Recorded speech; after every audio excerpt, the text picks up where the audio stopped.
बिस्मिल्लाहिर्रहमानिर्रहीम। अस्सलामु अलैकुम। सीरतुन नबी बाब 18। कुरैश के लोगों को कोई मुश्किल पेश आती तो हज़रत अबू बकर सिद्दीक़ से रब्ता करते थे। हज़रत अबू बकर सिद्दीक़ के बारे में नबी अकरम सल्लल्लाहु अलैहि वसल्लम फरमाते थे, मैंने जिस भी इस्लाम की दावत दी उसने कुछ न कुछ सोच विचार और किसी कदर वक्फे के बाद इस्लाम कबूल किया, सिवाय अबू बकर के। वो बग़ैर हिचकिचाहट के फ़ौरन मुसलमान हो गए। अबू बकर सबसे बेहतर राय देने वाले हैं। मेरे पास जिब्राईल अलैहिस्सलाम आए और उन्होंने कहा कि अल्लाह ताला आपको हुक्म देता है अपने मामलात में अबू बकर से मशवरा किया करें।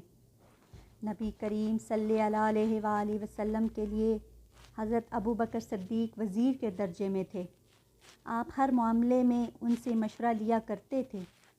एक हदीस में आता है, नबी अकरम सल्लल्लाहु अलैहि वसल्लम फरमाते हैं, अल्लाह ताला ने मेरी मदद के लिए 4 वज़ीर मुकर्रर फरमाए हैं।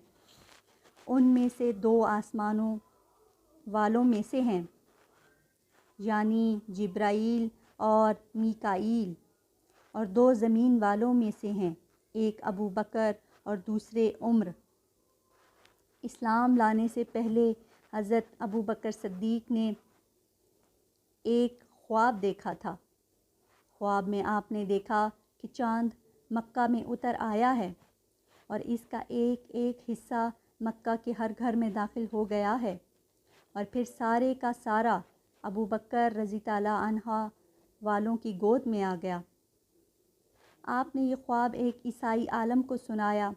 उसने उस ख्वाब की ये ताबीर बयान की कि तुम अपने पैगंबर की पैरवी करोगे, जिसका दुनिया इंतज़ार कर रही है और जिसके ज़हूर का वक्त करीब आ गया है, और ये कि पैरोकारों में से सबसे ज़्यादा खुशकिस्मत इंसान होगे। एक रवायत के मुताबिक आलम ने कहा था, अगर तुम अपना ख्वाब बयान करने में सच्चे हो तो बहुत जल्द तुम्हारे गांव में से एक नबी ज़ाहिर होंगे। तुम इस नबी की ज़िंदगी में उसके वज़ीर बनोगे और उनकी वफ़ात के बाद उनके खलीफा होगे। कुछ अरसा बाद अबू बकर सिद्दीक़ को यमन जाने का इत्तफ़ाक़ हुआ था। यमन में एक बूढ़े आलम के घर ठहरे। उसने आसमानी किताबें पढ़ रखी थीं। अबू बकर सिद्दीक़ को देखकर उसने कहा, मेरा ख़याल है तुम हर्म के रहने वाले हो और मेरा ख़याल है तुम कुरैशी हो और तय्यमी ख़ानदान से हो। अबू बकर सिद्दीक़ ने जवाब में फ़रमाया, हाँ, तुमने बिल्कुल ठीक कहा।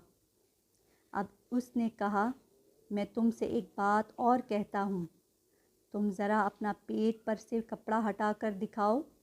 हज़रत अबू बकर सिद्दीक़ उसकी बात सुनकर हैरान हुए और बोले, ऐसा मैं इस वक्त तक नहीं करूँगा जब तक कि तुम इसकी वजह नहीं बता दोगे।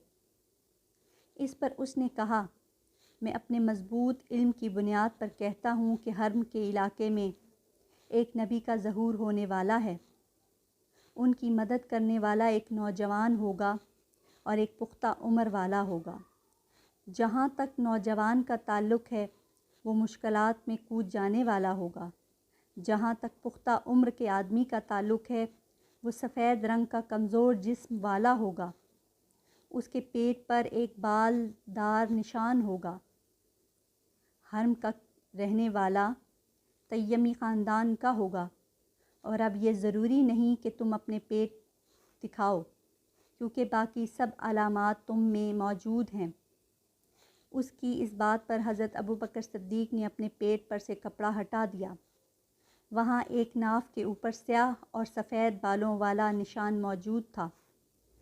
तब वो पुकार उठा, परवरदिगार काबा की कसम, तुम वही हो।